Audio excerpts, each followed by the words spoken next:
Welcome to the show. For all those who watch on YouTube, please take a moment and click the subscribe button and click the bell for notifications. Please like this episode and share it on your social media. Today on Mr. Nashville Talks, singer, songwriter, author, and one of my favorites, Kelly Lang. Well, I'm really excited about today's show because I have someone that I truly just love, and she's one of the classiest, most chic dressed, always beautiful Kelly Lang. How are you?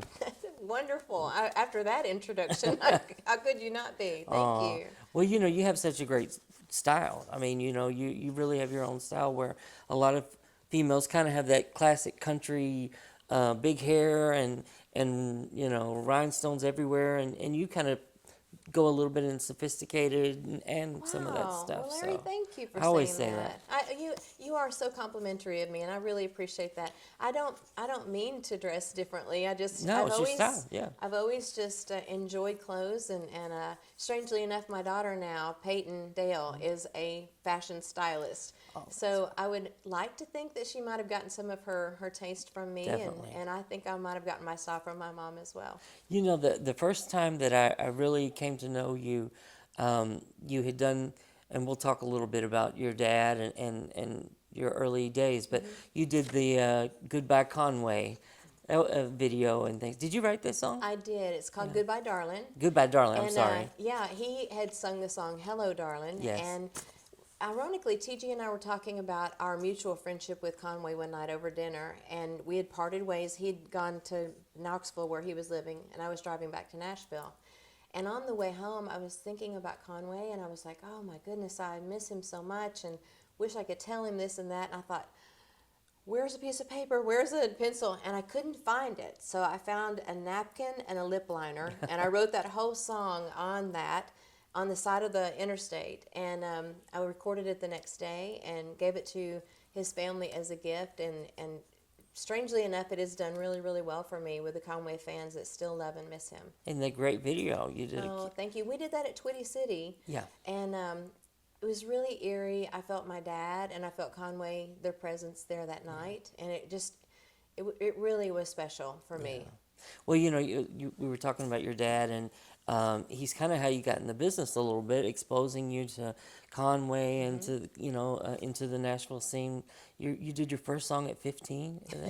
Yes. Wow. Well, almost 15. And the words to the song said I was barely 15.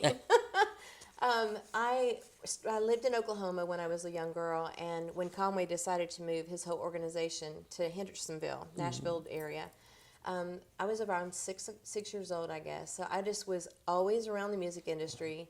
It was really nothing rare that Loretta or George Jones or whatever would pop by or call, and I thought that was normal, by the way. I realize now that it might not have been. But I began singing on the Ralph Emery Morning Show when I was 12, which is strangely so young now that I think about it. Yeah. But I sang anytime a garage door opening was going on. I'd sing at everything. But, growing up around Conway inspired me to want to do more, and I was given the privilege of having the back seat and being able to see everything from his perspective, and I just knew that's what I needed to do for my life. So I just honed in on it. My enthusiasm for performing was way more before my talent caught up with it. So that was it was a wonderful experience growing up around him. So you started out singing on Ralph Emery show in the mornings, and then later you got to do the TNN show too, right? I did. Yeah, we were talking before we started filming about how that era of Nashville, that there was so many great things here, like TNN, that gave a newcomer like you a start, and then yet was still a place where Gene Sheppard and Jeannie Seeley all could have a television spot in prime time. It was the best. Yeah. It was the best. And we talked about I took it for granted. I assumed it would always be here. How could it not be? And wow, wish we could go back a little bit. Yeah. Well, one thing too, you have your husband, who I think should definitely be in the Hall of Fame. We need to kind of get that going. We're filming this the day before they announce, and of course it'll air a lot later. But wouldn't it be nice if if it was him tomorrow. Oh, I would. I Yeah. would be so. You wouldn't have a more proud sponsor for him. I believe in him so much, and I think he has been maybe not overlooked because he's had a beautiful, yeah. successful career. But I think he deserves all of the honors. Yeah. He's such a great guy.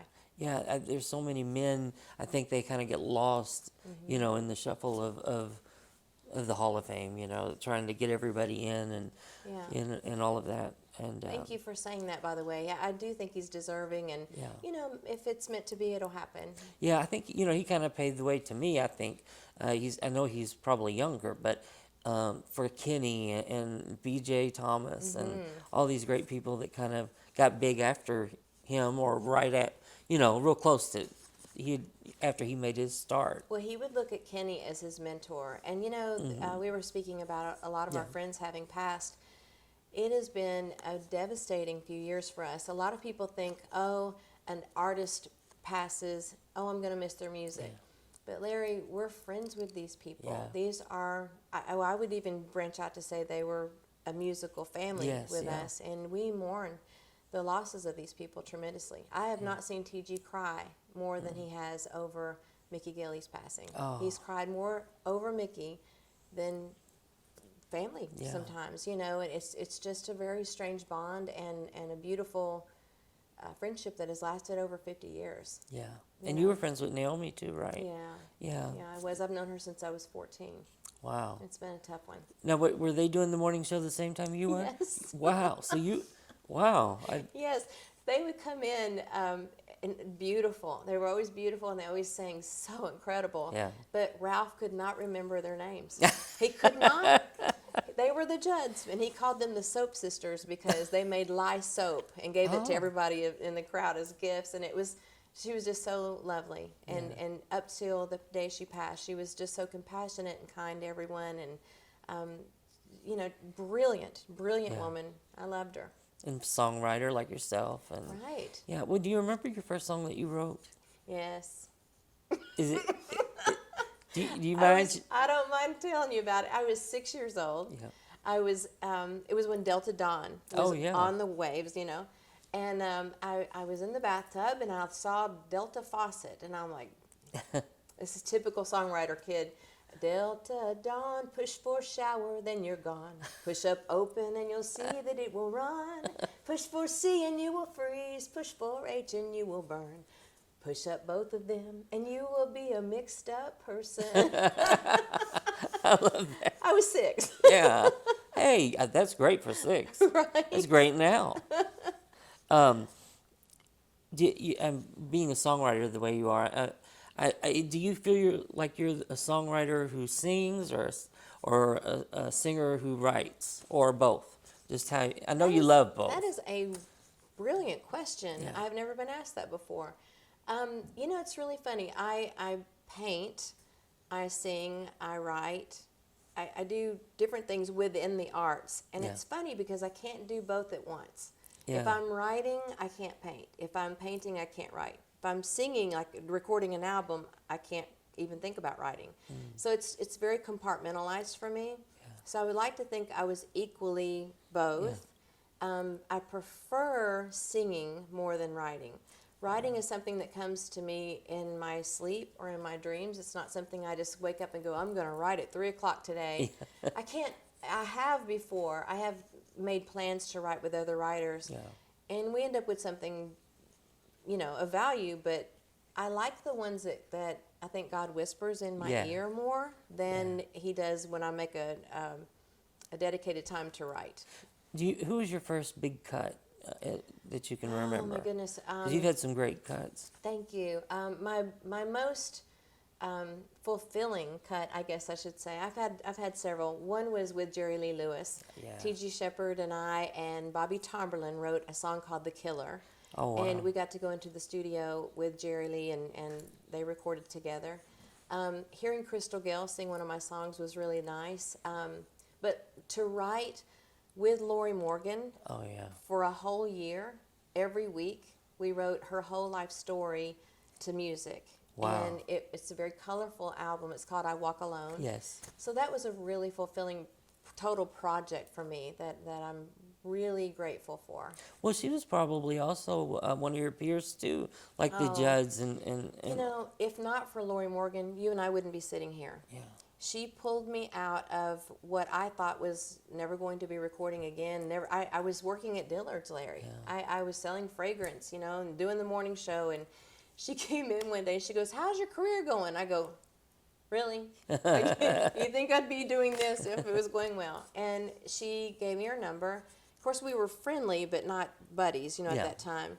And she took me into the studio and recorded me with Richard Landis and gave me the gift of encouragement to continue. And she paid for my photo shoot and my clothes and getting my hair done Wow. for, you know, a television appearance. And people don't know that about her. She is very, very encouraging and loving and supportive of people that are needing to come up underneath her. Yeah, you kind of have a little Loretta Patsy. We Remember do. that story? It's We kinda- do. And she gets mad at me because I talk like Loretta. Sometimes I imitate Loretta.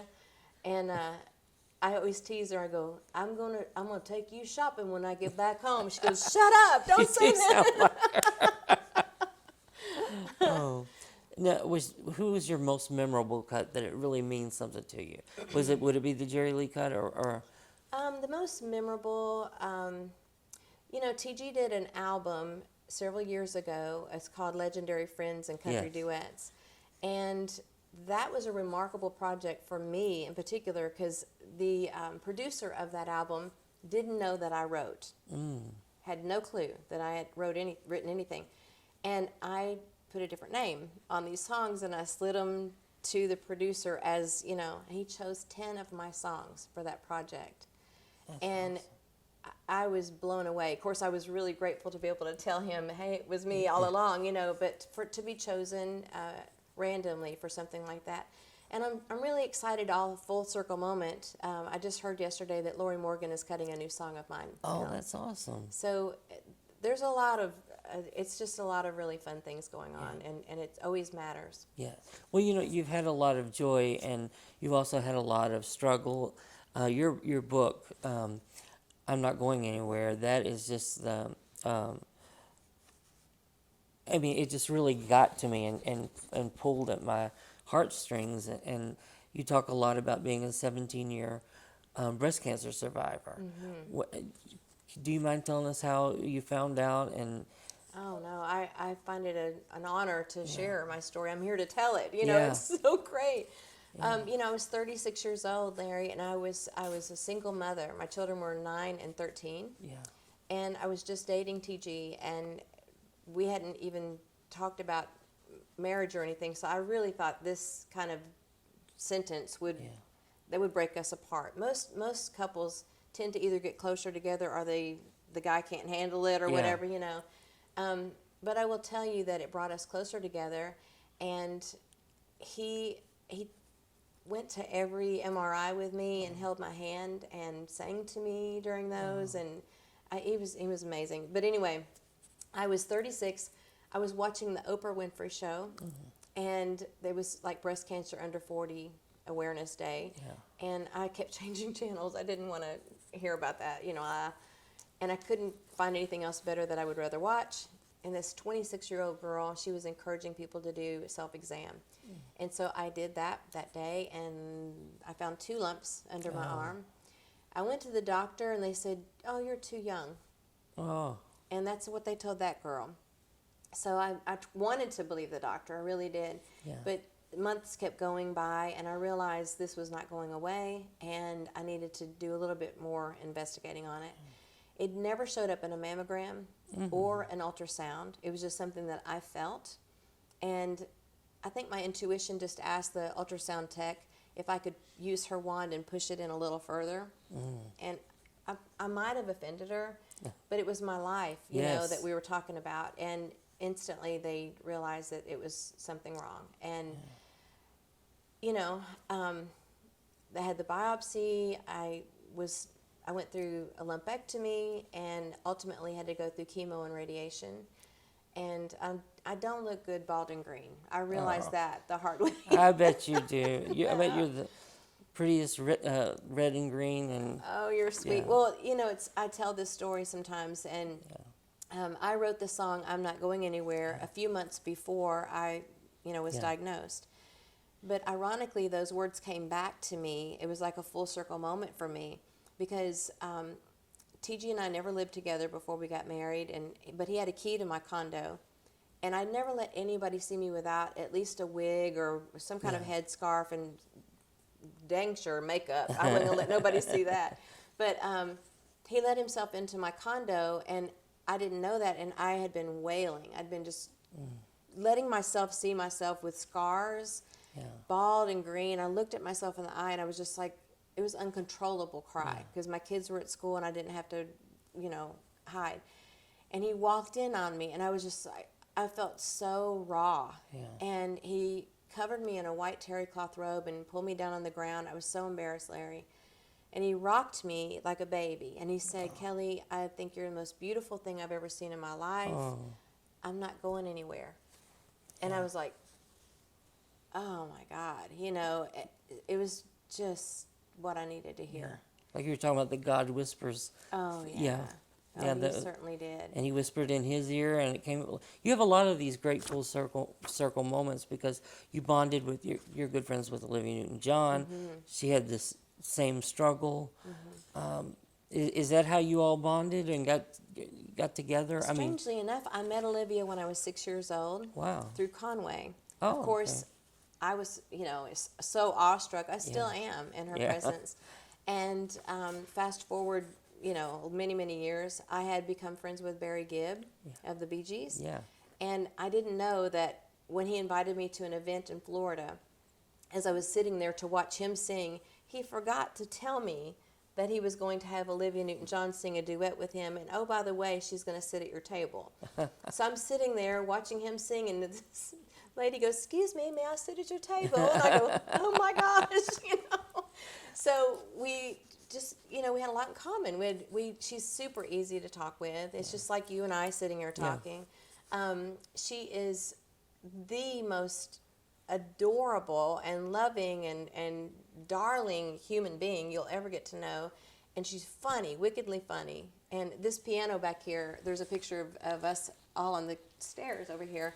She signed my piano with Love and Light, Olivia, and Barry said, me too. But she and I did bond over our cancer situation. However, when she asked me if I had gone through chemo, I said, yeah, but I was a little renegade. I dropped out a little early. I couldn't finish it. And she said, chemo dropout. Didn't skip a beat. I love that. Yeah, she's a doll. And she's one of those, too, that, when she came to town, it was, you know what I'm saying. It was in the middle of traditional country meets the pop era, and it was kind of a rough time. You weren't born by then, were you? I was born, and I was well aware Well, of that was it. when you were 6, probably. I was 6, yeah. That's about the time when she was coming around. But, it's really strange that she has had so many genres that she has touched. She is iconic, but she has no clue. Right. She has no idea of her impact. Just down to earth. Yeah. When you go shopping with her, she's just like your girlfriend shopping. She doesn't, and people just are just blown away when they get to meet her. And I was too. And like I said, I'm still in awe of her, but she puts you at ease very quickly. Have you got to write together? No, we've not written together. It's a strange, how when you're bonded in the heart, you don't have to see each other every week, or don't even have to talk every week. We talk maybe once every couple of months. We text all the time, but she's in California, I'm here, and we don't get to see each other as often as we'd like. Yeah. Well, I bet you, if you ever do, it'll be a great one, I know. Oh, thanks. Your book, when you talk a lot about what you went through, what do you hope people take from your book? Because it's kind of like a Cinderella story, but then you have this huge tragic thing happens. It turns around to the positive. But what do you want to convey through the book the most? Oh my goodness, it was such a roller coaster ride for me. Yeah. I like to say this. I like to say that something like cancer can be like a death sentence. Yeah. You know, people would think, oh, my life is over. But I like to look at it as my life sentence. Yeah. And it gave me the opportunity to push reset on my life and look at things more appreciatively and more, I don't know, I have empathy more probably for every person. And I love bigger. The sky is bluer. And I sound very Pollyanna. I'm realistic. Yeah. But I don't think I took things for granted as much now as I did before, perhaps. And I'm grateful for having gone through that experience. I think it's life altering, and I don't want to go through it again. Right. Yeah. I don't. But I do appreciate the lessons that I have learned. And I want to give people hope. Yeah. I want to be the light, because I didn't have someone like me when I was going through that. I would love to have met someone that had gone on before me and had chosen to live a bigger life.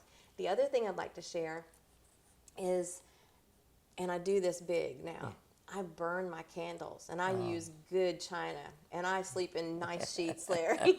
Beforehand, I would save them for a day that might be more special. Everyday special. Everyday special, yeah. Yeah. It doesn't do any good just sitting in a drawer or a closet. I live very fulfilled and big now.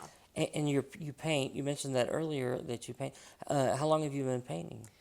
Wow. My brother is actually, he painted this portrait of TG back here. My brother's a trained artist, so I thought that was his talent and mine would just be music. But TG bought me an oil painting kit when I was like in my 30s, 33, I guess. And he says, here, I think you could do good at this. And I was like, But the first thing I painted was like a little coffee cup. You know, he wrote the Folgers commercial theme song. And I thought that would be a good little gift to give back to him, and I never thought I'd paint again. But the lady that framed it wanted to buy it from me, and I'm going, That's when you know it's good, yeah. Yeah, so it just was encouraging to have, continued. It's not something I do all of the time now. I do it more for gifts or, an auction kind of thing. But it's an interesting thing I didn't realize I could do, but part of the arts. And your arts ended up in some pretty famous people's hands. You mind telling us how, like Oprah, and how did this come about that they got the art? I was, I had finished a pilot that I had created, and I was pitching it to OWN Television. And the gentleman that was helping me pitch this show to them, he had actually gotten Oprah on Chicago television. He was part of the origination of that. And because this pilot had something to do with pets, he said, the best thing to do is to paint her dog Sadie. And I go, oh, no. And he goes, really, she will love it. And she did. Oh. She did not take the pilot, but she took the painting. Oh, well, whatever. Yeah, you got a little bit out of it anyway. It's okay. Yeah. I can say that I have a painting for her. That's right. That's right. Well, and you got to do so many other great things, too, so I did. Since then. So how is your faith really important to you? Do you have a strong faith? I don't know how anybody gets through life without, believing in God. Yeah. I really don't. I mean, it's just that simple. Yeah. Especially with what all we've gone through in the last couple of years. If I did not have a communication with Jesus Christ, I would be so sad and so disconnected and empty. But because I know I'm not alone, I'm not afraid, and I don't. I think I can handle. You see things so tragic on the news, and you see all these wars and rumors of wars, like we're promised. Yes. I'm not scared because this isn't my permanent home. That's right. And I'm good. Yeah. And I've lived a really beautiful life, and if that's it, thank you, Jesus. Well, you have another friend, XOXO. You want to tell us about that's this not lady? Reverent. Yeah, I wanted to get that part. Yeah, absolutely. XOXO is a alter ego, I guess is the best way to transcribe that. But Lorrie and I were riding one day, and we were talking about what we called fanfare. Of course, it's changed to CMA Fest. In my head, it's fanfare. Me too. Speaking of I won't change. Yeah, but me either. there's some fans of of all of ours that are real aggressive. Yes. And they get your name wrong, and sometimes they're singers or want to, progress in the music industry. And we were teasing about somebody who was very aggressive. And so I showed up at the next writing appointment dressed in every animal print I could come up with, a jet black wig and a little red cowboy hat. And I got her name wrong and every song wrong. And, it was just a joke starting out with. And I ended up doing a lot of videos with other celebrities as XOXO, seriously, just for fun. I wasn't even thinking of furthering this. And then Governor Huckabee had me on his show, and it's something that I pull out only when I'm bored. Yeah. Well, yeah, you have a lot of enjoyment from that, I know, because it's something, you get people to laugh and just, knock the serious stuff down a little bit. And Laughter is so healing. we need it, especially coming out of this pandemic, and oh man. Well, I keep thinking that I should put her away, but I have had so many people go, I was really blue until I went on YouTube and found her, and I'm like, oh my goodness, I think it's crazy. But it's funny is I'm more like EXO, really, than what you see here. I would love to be able to get by with the things that she gets by with. Well, I'm sure you have a lot of great things that you got in store. What are some of the new projects you have coming out? I am in the process of releasing a new album. I did an album a year and a half ago called Old Soul. Yes. And Larry, it was just so much fun because it was songs that I grew up with, you grew up with, that we still hear on the radio today when you're getting your car washed or, whatever, in the grocery. And it was very successful. And I think part of the reason of this success was because people were reminiscing, I guess, and they wanted to go back in times when it was safer and fun. And the music brought them back to a safer time in their lives. And so it did really well. And I realized that I had tons more to say. I had more songs that I did not get to on Old Soul 1. So we're doing Volume 2. And I'm super excited about it. The first single comes out May 27th. And you'll be seeing some promotional things roll out as we go. We're going to be releasing several singles and get some interest in that. And on top of that, I'm wanting to do more speaking engagements. Yeah. I've done a few of them this year, and I've got a few lined up. My goal for doing those, in the music industry or any type of line of work that you and I do, notoriety comes along with that, or fame, or whatever. I am definitely not seeking that. That's a byproduct of it. But because that allows you a platform, it really gives me the opportunity to touch hearts. Yes. And when I speak and I'm able to share my story through my book or through speaking engagements, it really allows me the engagement part where it really matters to me. Yeah. And I would like for people to maybe leave my presence feeling better about themselves or encouraged. And I would like for them to think I'm as a nice person. I know they'll think that because you're a sweetheart. And that's a great way to reach people and, kind of give them an emotional hug too, That's all that really matters to me. The fame, fortune, whatever, it's fleeting and that doesn't hold me at night. But what does hold me is when I get, and I've had hundreds of beautiful, heartfelt letters from people that have either heard my music and were affected or read my book and said it was life-altering for them. Yeah. Naomi Judd was one of these ladies. Yeah. She wrote me a beautiful note and told me how much my music meant to her and my commercial on the hospital.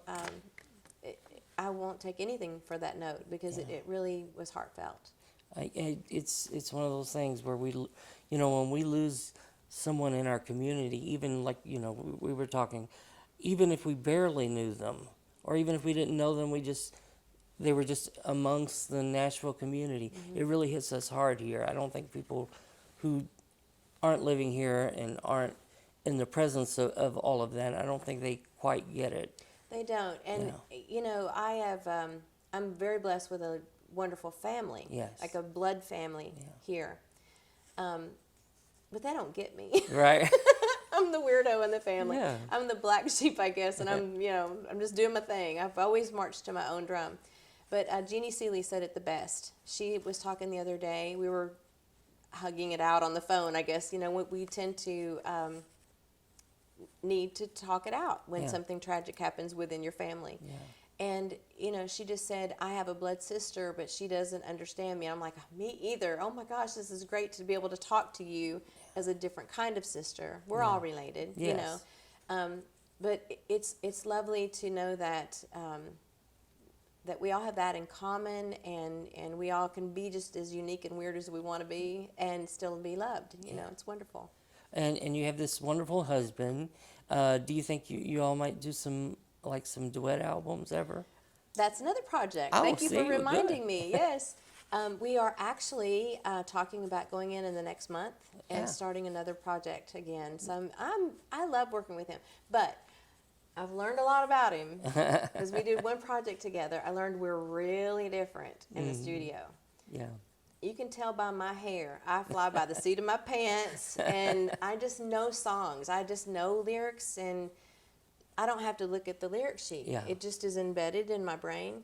He is very detailed. He sees only what's on the paper, and if I've misspelled a word, he will sing it as if it was misspelled. Oh, no. He's very literal, and I didn't know that. Yeah. So it was so funny when I was like, why did you say that word? And he goes, it's right here. I love that. It was fun. Thank you so much for doing this and welcoming us into your home. And Absolutely. all the great music. We look forward to so much more. And thank you again. The book is just incredible. And we want everybody to get that. I'm Not Going Anywhere. It will really pull your heart. And it did mine. Thank so you, I know Larry. it will bless a lot We of have other it available people. on Amazon, but if you're like me, I want a hard copy in Yes. my hand, and I want it signed. Yes. So I encourage your viewers to go to kellylang.net, Awesome. and they can check out that plus the new All music your coming as music. soon as possible. Yeah. Thank you so much. Thank you. You're a doll. Subscribe to our mailing list and you could win a CD or DVD project by today's featured artist. To enter, please go to www.mrnashvilletalks.com and enter your email address. While there, take a look around, browse through our music store. Our show is totally funded by viewer support. Every t-shirt or music purchase from our store helps bring us new shows for you.